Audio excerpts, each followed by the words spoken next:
Hello there! I am Cosmic the Dolphin, and this is the Next Penelope race to Odysseus that we are playing right here, right now, as you can see. So this is a marathon submission video, so I'm not focusing as much on time, but as marathon strats and providing good commentary throughout, as one would expect in a marathon. This is quite an interesting game. It is a top-down racer mixed with F-Zero and Mega Man elements. So if you want a unique speedrun that is beautiful to boot, you will want the Next Penelope Race to Odysseus. So let's go ahead and get up this game booted. 3, 2, 1, let's go. So to begin, this game is a science fiction retelling of Homer's Iliad. 3, 2, so, 1. As you might know, in that great work, very important in Greek history, Odysseus goes away for a very long amount of time and meets many different challenges, and his wife Penelope waits at home while she has to deal constantly with suitors that are trying to woo her in Odysseus' absence. In this game, that is flipped. Here is our first skip. We do a 180-degree turn off that ramp and skip a large section of the track. So here, instead of dealing with the fact that Odysseus is away and the suitors are trying to get to us, we're simply going to race away from the suitors as Penelope and find Odysseus ourselves. So, the first thing we have, our first tool, is the Smash Boost. This works very similar to boosting in the F-Zero games and is probably the biggest influence and the most obvious influence of those games as soon as we open it up. Just like the F-Zero games, every use of the boost takes away a little bit of energy. So, we want to use the boost as much as possible, but not drain our own energy, so as we can still live. Now we are to the first race of the game. Almost every world in this game has a 5-lap race, where we have to race against suitors trying to get at Penelope. This race also serves as a tutorial to our first weapon in the game, the plasma gun. Yes, this game is also similar to the Mega Man games in that every single new place you visit grants you a new weapon, a new ability. So, the very first one we get is a simple pea shooter, the plasma gun. However, like the F-Zero games, every use of a weapon drains our energy, just like a boost does.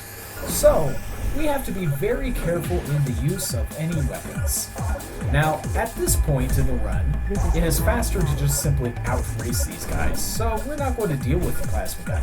As much fun as it would be to shoot down all the soldiers, it's just faster to outrace them. Congratulations. And that's exactly what we managed to do.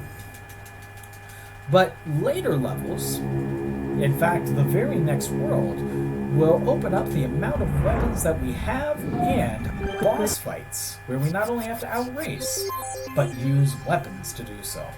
So we are now going to the Galactic Ruins, where we find the Sirens, which in Homer's Iliad tried to lead Odysseus to ruins, and now they are trying to do the same here. We unlock the Vampire Mines. The Vampire Mines are a very unique item. So, every single use of them takes a little bit of health away from us. However, every time they blow up, or another racer runs over them, they give us more health back, hence being vampire mines. The point of that tutorial was to get our health back up to 100%. It was much faster to drive backwards through that area than drive forwards and slowly pass by all of the different enemies or the other different racers. Instead, we drove backwards and laid a bunch of vampire mines on them to get our health back up to 100% much quicker. We want to get the vampire mines first And that is why we are visiting this planet first, even though we can visit them anywhere we want. The vampire mines save a lot of time in the races.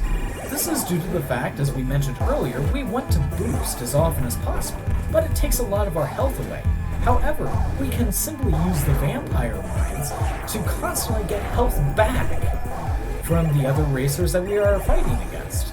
And therefore, we have much more energy to be able to boost along as we want to. This saves a significant amount of time in every single race, which there's 5 of them in the game, so it is a good idea to use the vampire mines often and early in the run. Hence, we visit this planet first. There are, generally, in most tracks, zones to refill your health meter. However, those are few and far between, and they often slow us down too much to actually be of any good use. So what is much faster is to simply use the vampire mines to get all the health we ever need, all the energy we ever need, to be able to simply blow up the competition. Now, if I run into my own mine that didn't happen to explode the lap before, it will do massive amounts of damage to me. So I have to be very careful and listen to how many explosions I have heard and keep a mental note of any mines that might not have went off so I can avoid them in later laps.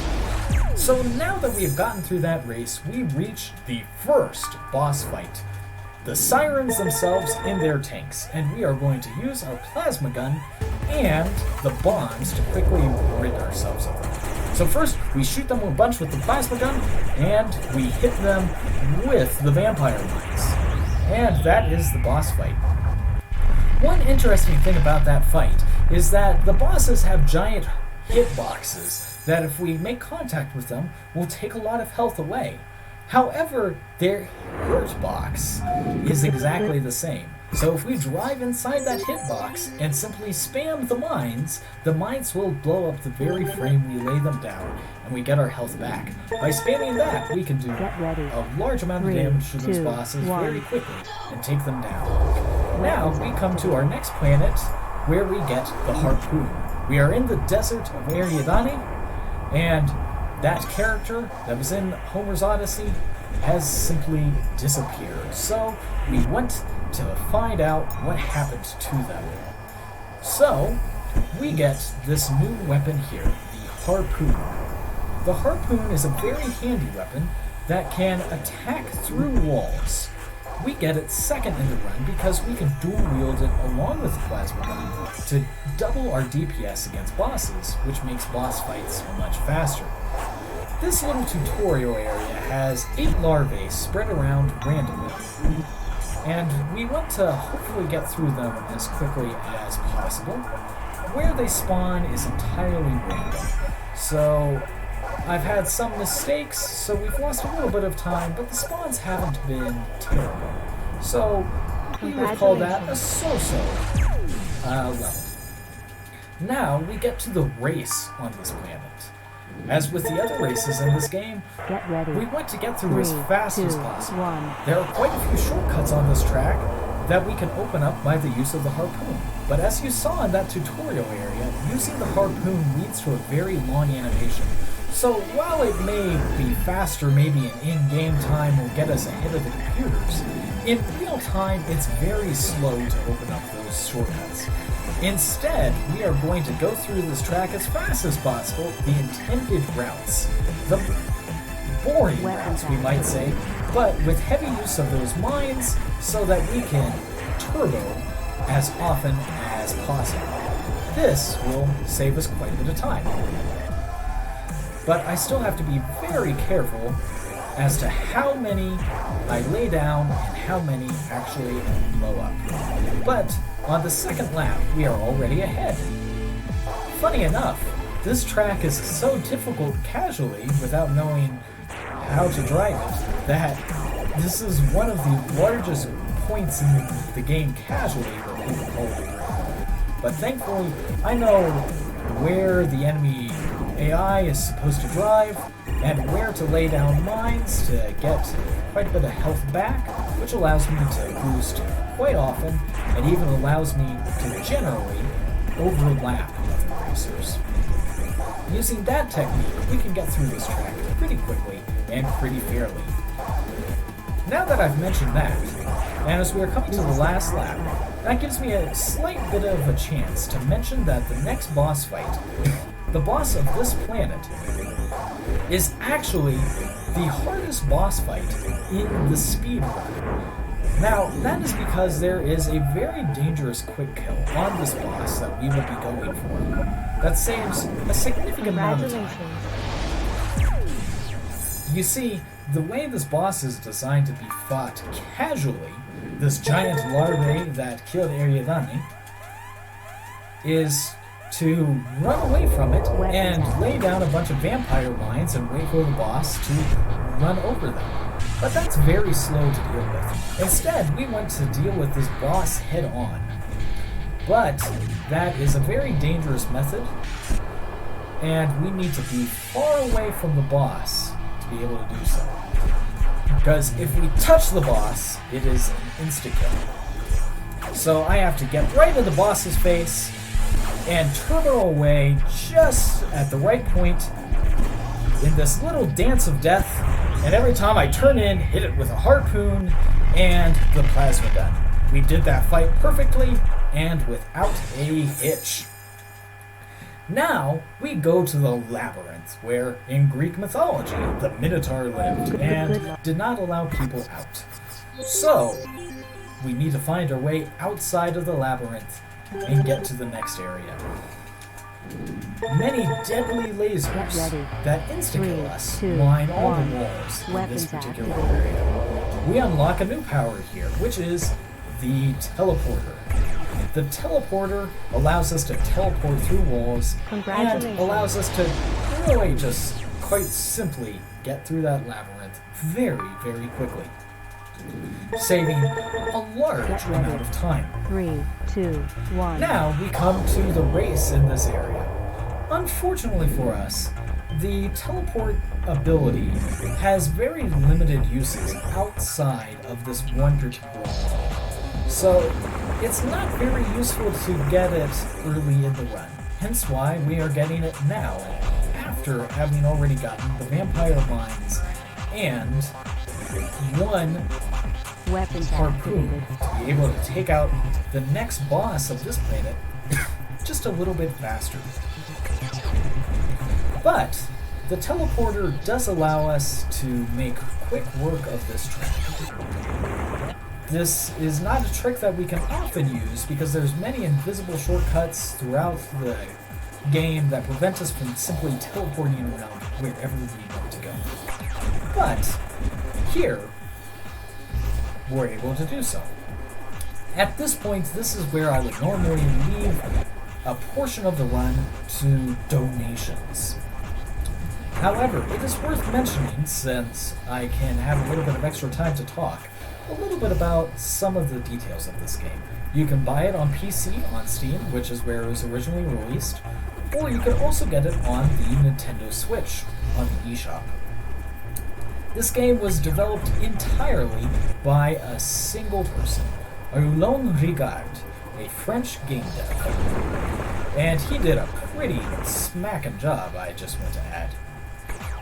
So, support independent game devs like him. Beyond that, it is worth mentioning that he actually knows quite a bit about the speedrun, and he actually even offered different routing suggestions, even though we don't currently use them. And due to him, there's an entire category of the speedrun that we ended up creating. Unfortunately, I missed that teleport, so I'm going to have to do a different teleport down there. It didn't seem to work, so I'm just going to finish the track. So here we go to the boss fight of the labyrinth, the Minotaur himself. Using both the plasma gun and the harpoon, we can attack him through the walls whenever he goes out of the way, so we can get a little bit of extra damage, as you notice there.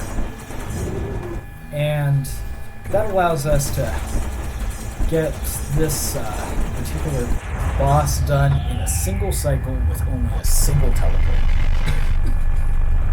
So there we go. That is that planet completed. Now we go to the underworld to meet Charon. And he is a little difficult here in Archarian's Vapors. The most difficult part about this world is that all of our weapons have been removed for this particular planet. Instead, it is entirely based on our skill as a driver. There are no walls. If we fall off, we will lose. However, there is a little bit of play to that. In fact, if you leave a wall and then quickly get back on, like right there, you don't actually lose. That allowed us to skip a large part of the track that we were just racing on. We'll also do a very similar skip here again in another 10, 15, 20 seconds, something like that. Get ready. 3, It saves us quite a bit of time. There is also another trick like that in the third level of this world. However, we are going to skip it. Why? This is a marathon submission, and it is not a marathon safe trick. So we'll simply go through this planet, the last race, as it was intended to be played. So we got through that track with another skip quite handily and quite quickly. And now we have to outrace Charon himself as he leads hundreds of pilot souls to their 3, dooms. 2, 1. But we don't want to be led to our dooms, so we just have to race our way to the end as fast as possible. There is a skip here, but as I mentioned, it is not marathon safe, so we are not going for it in this video. This would be maybe a time to read donations. However, I will mention that the skip doesn't actually save a terrible amount of time. It saves roughly 15 seconds, give or take. So we would say that it is certainly something that you need to do in in world record attempts. But in marathons, no. We just defeat the boss by outracing him right to the end. Notice how many experience points we are getting, and we are going to finally put those experience points to use right now. You see, when we go to a new area, we get more experience points and we can buy upgrades for our ship. What we are buying now is an extra shield to our health bar at a cost of 600 XP points. You can grind out planets over and over again for more XP to get a lot more advantages, and it is highly recommended for the first casual playthrough of this game. 1. Now we are at the final planet and the final enemy gauntlet. We now have our final power-up, the Black Crystal, which turns enemy attacks into experience points, which is pretty handy. The point of this track is to get 100 experience points, so we're just going to camp in front of this one enemy and turn 100 of his shots into experience points. And having the extra shield of health allowed us to actually do that effectively. Get ready. Now we go to the next race. 1. This track, in an attempt to make us use that Black Crystal power-up a lot, actually has the other racers be much more aggressive. The suitors are tired of us outracing them, and they just want to shoot us down. Well, we're going to outrace them, and we're not actually going to use the Black Crystal. Instead, we're just going to keep our health up nice and high by using, you guessed it, the vampire lines, and boosting a lot so that we can get far ahead of them. So, again, this is another area where I would normally leave to donations in a marathon run. Weapons activated. But we'll go ahead and mention as we go through here that in this area we are facing Arachnid, and we are in his high security area where he wants to get rid of any intruders once and for all. We need to make sure to have enough boost when racing casually, or in a speedrun too, to just simply get around those waterfalls and not be slowed down by them. So, I will generally lay 3 mines on the first straightaway, get a little bit of health from that area and another 3 mines on this straightaway. Health management in this track is a bit more risky, as you've probably noted, I usually get shot at least a few times by the enemy helicopters, but we can get through just fine. After we end this race, all that will be left are boss fights and nothing else. So we just have to drive well and then prepare ourselves mentally for the boss fight against Arachne, and then against the final 2 bosses of the game. There will be a little bit of secrets. Those final 2 bosses are also entirely different than any of the bosses we've seen. Instead, those final 2 bosses will switch to a shmup style, and the difficulty curve on those 2 bosses increases exponentially again. But we only have another lap to go, and it's to that final boss gauntlet. So I knew that there was an unexploded mine, and we were able to avoid it pretty easily. And we've got just enough health to be able to go through the waterfall area without too many issues, and we've even got health back from some more mines that we had left at the beginning of the lap, and Congratulations. that is the end of that race. Now, to the fight against Arachne himself. Arachne is a very difficult boss, as he does absolute truckloads of damage, and we just need to get through quite easily, and we did it. That was a very good boss fight. And on to the final 2 bosses of the run. So here we go. The first boss fight is Death himself, who's been telling us we need to track down Odysseus, and he has a large amount of HP. In fact, so much HP that I could make sure to never get hit by him once, and make sure that every single attack hits him. But I would still not have enough health, even with the extra shield. So instead, to defeat him, I'm going to need to find opportunities to hit him with vampire mines to have enough health to actually fully take him down. And that is what we are going to do right here, right now. So we hit him with a bunch of vampire mines right there, and now we actually have enough health to defeat this boss once and for all. So here he goes, off screen again. That's fine. He goes down off screen a final time, and after this, it's end of the boss. Boom. And now to the final boss of the game, Odysseus himself.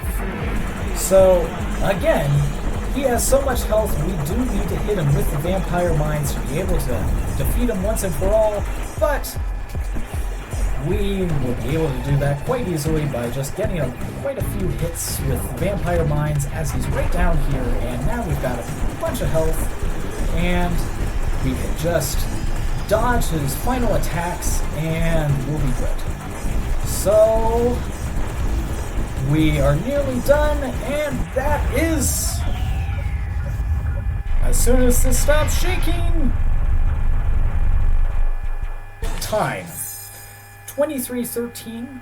That was roughly 30 seconds slower than my PB, but I felt that worked very well as a submission video.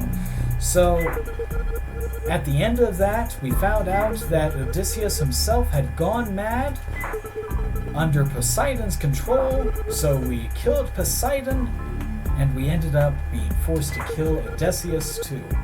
And Penelope, in shame, runs away, afraid of what she has become. And that is how the game ends. So, thank you all very much for watching this submission video. I hope you enjoyed it, and I hoped it was informative as a speedrun. And as we mentioned earlier, a game entirely by Aguilam Ricard. Thank you all for watching!